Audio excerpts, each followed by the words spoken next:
picture we are about to see, we must remember that the explosive power of atomic bombs used in this test was in the kiloton range. The explosive power of today's hydrogen bomb is measured in terms of megatons. What does that mean to us? It's a matter of practical application. It takes 1,000 kilotons to equal 1 megaton. And by applying the scaling laws, the proportionate comparative effects of a larger bomb can be determined. The A bomb exploded here was rated at approximately 30 kilotons. For comparison, let's use a 20 megaton H bomb. The 20 megaton bomb, therefore, would be 667 times as strong as a 30 kiloton bomb. The relationship between distance for any given pressure and the size of nuclear weapons follows the cube root scaling law.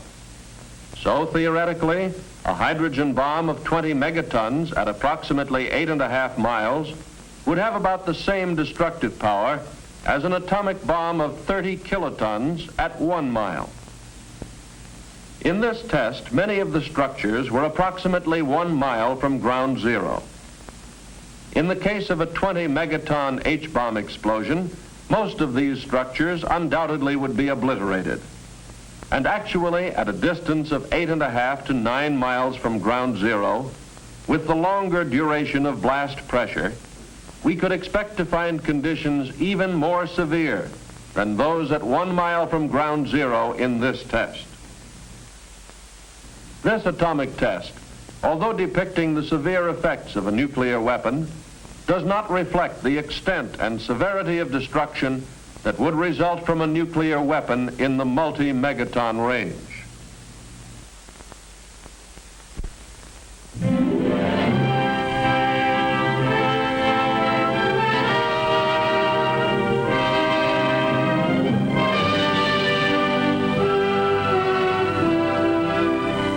Here at the Atomic Energy Commission's Nevada test site, I covered the story of Operation Q, a program to test the effects of an atomic blast upon the things we use in our everyday lives.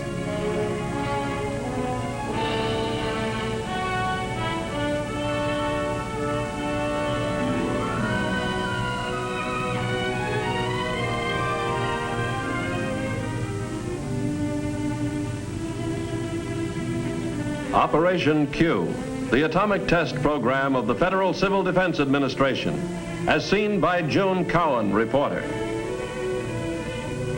I had to see Operation Q through many eyes, not only my own, but as a reporter through the eyes of the average American man and woman. I arrived at Civil Defense Headquarters the day before the explosion was scheduled to take place and checked in at once with the official who was to brief me about the test.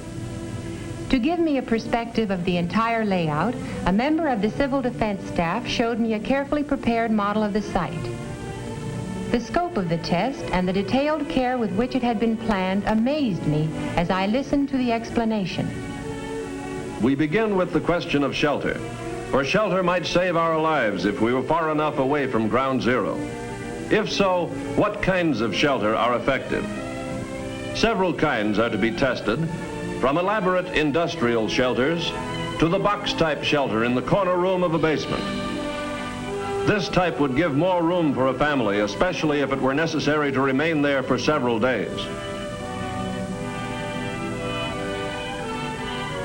In this frame house without a basement, at the 4,700-foot line, we will test a bathroom shelter built of reinforced concrete. The entrance door and outside window covering are designed to resist blast. I asked about the possible loss of utilities and what this would mean to survivors. No electricity for running a home or an industrial plant. Loss of power may be one of our biggest problems after an attack. Power poles, power lines, pole transformers, and complete substations are to be tested by the Edison Institute. How will they withstand this blast? How long will it take to make repairs?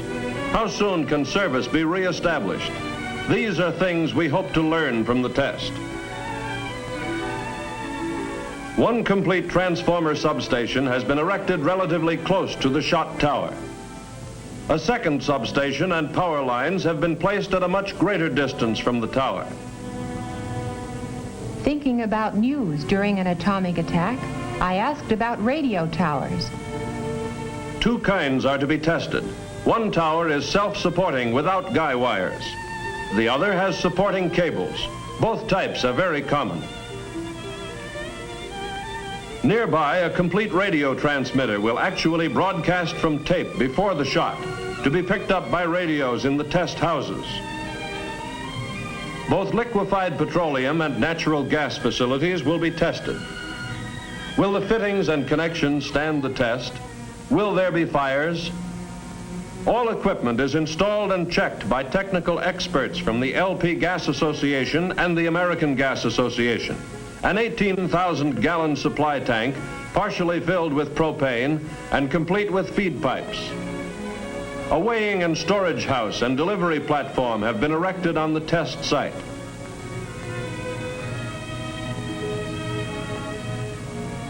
I was anxious to learn all I could about the various types of houses to be tested. 5 types are prepared for exposure to the blast and heat of this atomic explosion. First, a single-story frame rambler without basement built on a concrete slab. Second, a 2-story masonry with basement constructed of brick backed with 4-inch cinder blocks. Third, a house of 8-inch concrete blocks reinforced with steel. The 4th type is a single-story rambler made of precast lightweight concrete. Walls and roof panels were joined by welding steel lugs. The 5th, at the 5,500-foot line, is a redesigned house similar to one previously tested. This new design provides additional strength at a cost increase of approximately 10%. That's the real purpose of testing these houses, to find their weak points. Through the cooperation of the furniture and appliance industries, household furnishings were installed in the houses. Mannequin families supplied by private industry are to represent Mr. and Mrs. America.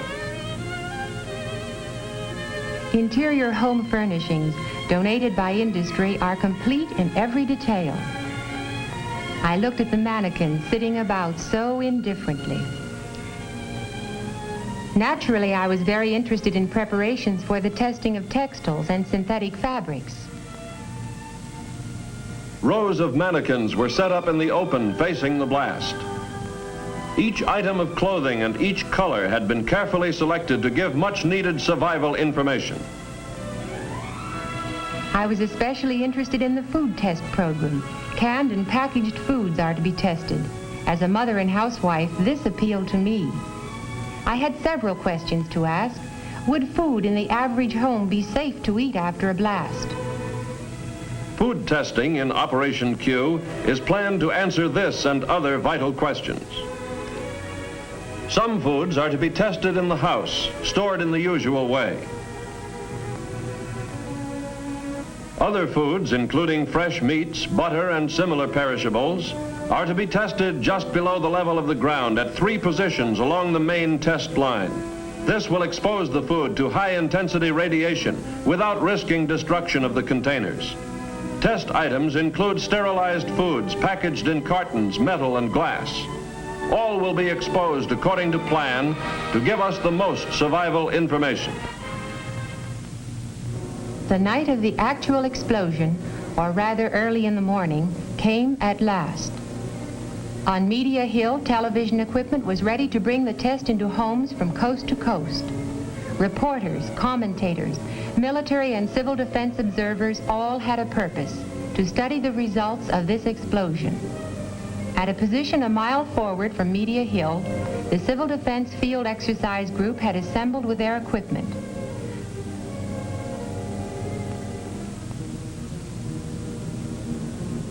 A small group of civil defense volunteers were to occupy a trench relatively close to ground zero. On Media Hill, where I remained, there was hot coffee, last-minute briefings, and more waiting. But it seemed no time at all before the loudspeaker warned, H-minus 1 minute. Put on your goggles.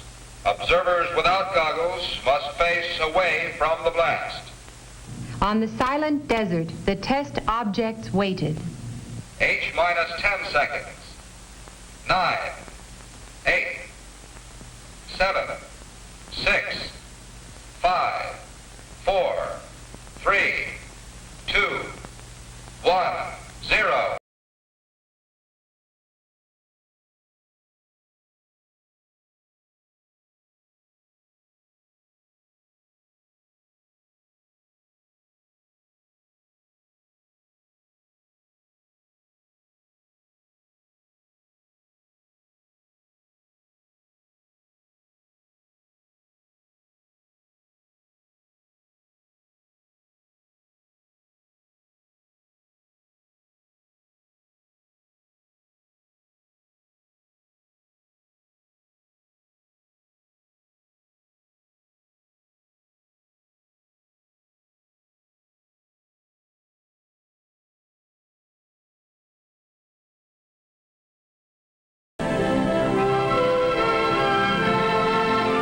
"24 hours elapsed before we were permitted to view at first hand the results of the explosion.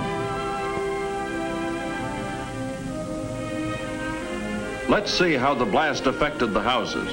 This is what remained of the masonry house that was not reinforced.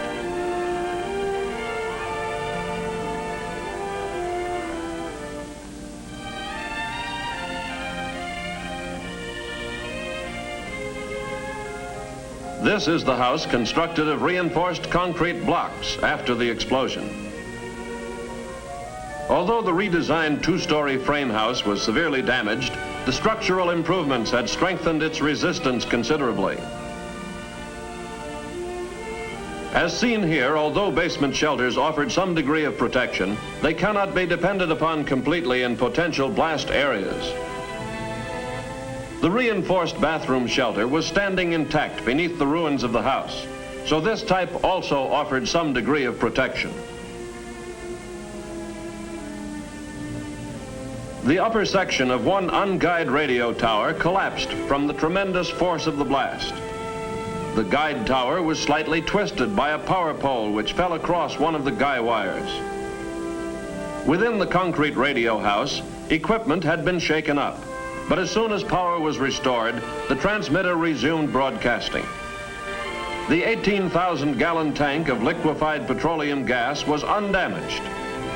Tests showed that even the connections were intact. The weighing and storage house was scattered across the desert, but the consumer-sized tanks were unharmed. Power lines and transformers suffered some damage, but most of the power poles were still standing or could be repaired. The power substation was not seriously harmed. Edison Institute personnel tested all lines and found the station to be operative. The food and cases of canned goods were taken away for laboratory tests. Do you remember this young lady? This tattoo mark was left beneath the dark pattern. And this young man, this is how the blast charred and faded the outer layer of his new dark suit. During all this activity, the mass feeding group was improvising to feed the test observers. I particularly remember some roast beef. It was done to perfection and roasted in cans which could have been salvaged from demolished buildings.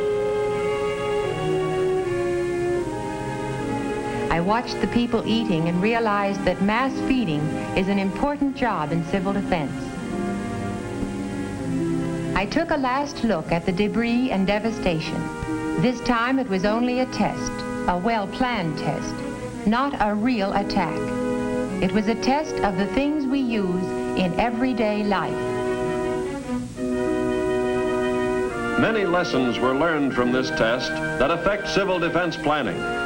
And it must be borne in mind that multi-megaton weapons would result in much greater damage over a larger area. All these factors must be considered as we plan for the survival of our homes, our families, and our nation in the nuclear age.